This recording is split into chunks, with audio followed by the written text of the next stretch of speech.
Real Madrid against Manchester City, the big matchup in Champions League. And several reports in Spain are hinting that this might be Xabi Alonso's last chance to save his job against Manchester City in the Champions League. What? It's December. We thought Xabi Alonso was going to be a transformational manager for Real Madrid. Instead, he's 4 months into his managerial reign, and there's already talk about him being out if they don't win this game, which is shocking to me, and I think is an indication of how maybe a manager with his kinds of methods isn't going to work in the longer term at Real. All right, let's anticipate to see what will go on between these two teams and see who's got the edge. Chime in throughout this video, throughout this segment. If you're watching on YouTube, if you're watching on CBS Sports Golazo, give us your thoughts. We'll read you out throughout all of our platforms here on CBS Sports Golazo. All right, Rudiger hasn't played much in the Champions League. You see that his SOFA score is nothing.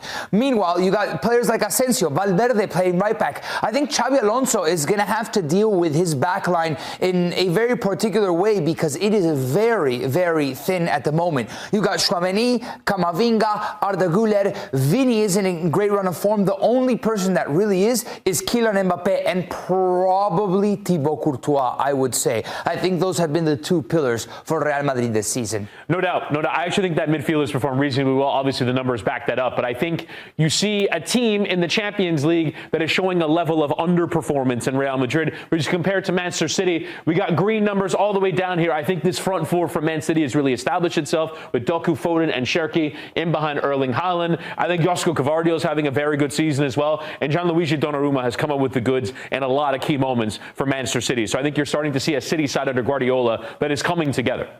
All right, so when these two teams go toe for toe, we're asking who has the edge, and we're going to break this down with a whole plethora of stats. It's actually called a Z-score, so don't worry. It's much simpler than it sounds.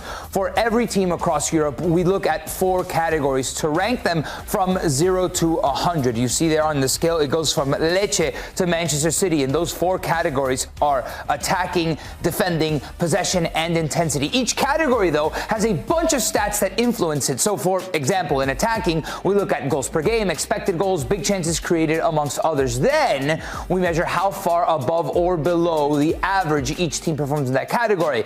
That difference is the Z-score. The better you are compared to the rest of the pack, the higher your score. We combine all of those numbers into one final rating from 0 to 100. So when you see a team rise or fall in our rankings, it's not opinion, it's math. So let's look at the attacking numbers for both of these teams. And as you see on the spectrum, they fall all the way to the right. We're splitting hairs here between Manchester City and Real Madrid falling into the elite category. I mean, goals per game, they're scoring well above 2. Expected goals per game, Manchester City is actually outperforming by a little bit.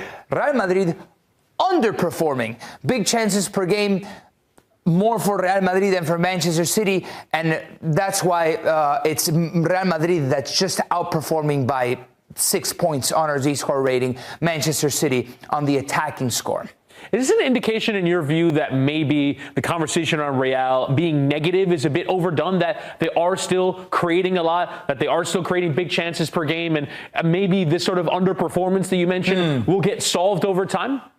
I think this is a very Kylian Mbappé heavy statistical category, and he's that good that he can... Similar things. So let's read how these teams are in their use of the ball. And so we look so far in this season, Manchester City, in terms of average possession, is just slightly better. But still, again, we're talking about 59.6 for Real Madrid. That is a slight difference in their style of play compared to how they were under Carlo Ancelotti in terms of field tilt. These are very similar numbers all the way down. The one difference that does give a slight advantage to Real Madrid is the percentage of passes that go forward. But again, if we're talking about our Z-score spectrum from bad teams in Europe all the way to the best teams, these are the very elite in terms of possession and their ability on the ball. So I think we see a Man City side coming into this game. We'll be curious if they can go away from home and compete in terms of their ability to retain the ball. Okay, let's talk about defense. And it's actually crazy to me that Real Madrid is so high up on this scale because there have been questions defensively, especially how thin they are. They've conceded almost a goal a game, just like Manchester City, but they're actually overperforming that, right? I think it's because they also have a really good goalkeeper. Manchester City has more errors per game that lead to a goal. Real Madrid just about under one. And they're at 83 and 84, but that still kind of puts them in that top echelon of teams. I'm just thinking, it's like, wow, there must be very poor defensive teams after that, because I wouldn't rate necessarily Real Madrid as a top defensive team. Yeah, they had a lot of games, I think, against weaker opposition earlier in the year where they just didn't allow much. But I think when teams can attack them and get at them, I think this is sort of one of the things. Even you go back to the game against Liverpool, they lost in the Champions League, where they were opened up in space. And I think this is sort of one of the things that is concerning. Poor in terms of counterattacking, we'll call them. Fast break goals conceded here. The through balls allowed, the errors that lead to a goal, and even penalties committed as well. I think there are times where it's difficult at times for some teams to put them under pressure. But when you do, you can get at them. And I think some of that has changed as the personnel has evolved over the course of the season. It's funny because we're getting this Real Madrid-Manchester City matchup again in the Champions League. And for the last couple of seasons, it's been the highest of the high performance of Titans. And over the last year, both of these teams have dropped off. And it's kind of who's worse at the moment. That's like the measuring stick right now. Like, is City good enough to beat Manchester City, or is Manchester City good enough to beat this questionable Real Madrid, and vice versa? And a big factor in that is intensity. And this very modern component of football is important. So opponents' actions allowed per possession won. They're very similar. Duels contested per game. Real Madrid is getting stuck in it more. But of those duels won, it's almost 50-50 for both teams, which is obviously a good measuring stick because these two teams are some of the most intense teams in Europe.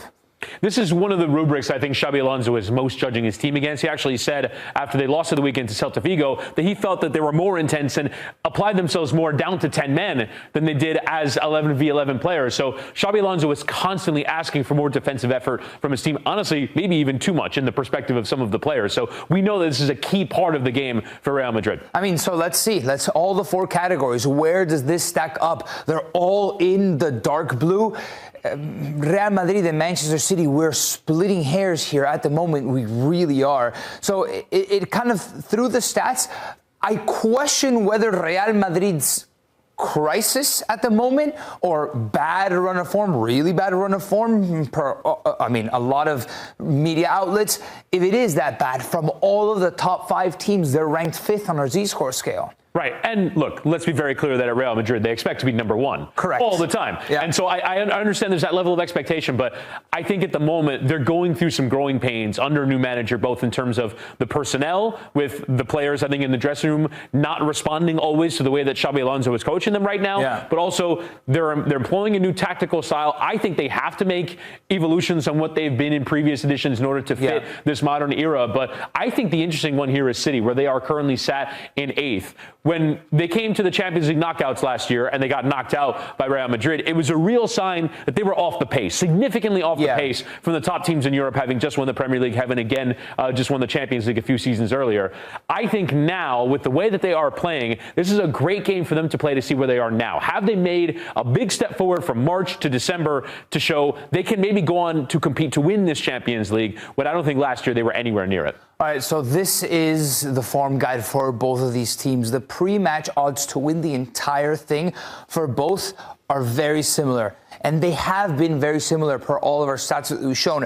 11% for Real Madrid to win the Champions League before this match, 10% for Manchester City. It's incredible to see where these teams are compared to where they've been. But it's still very early in the European football season, and so much more can be written. But what we will know, we'll get an answer to see who's got the edge between Real Madrid and Manchester City very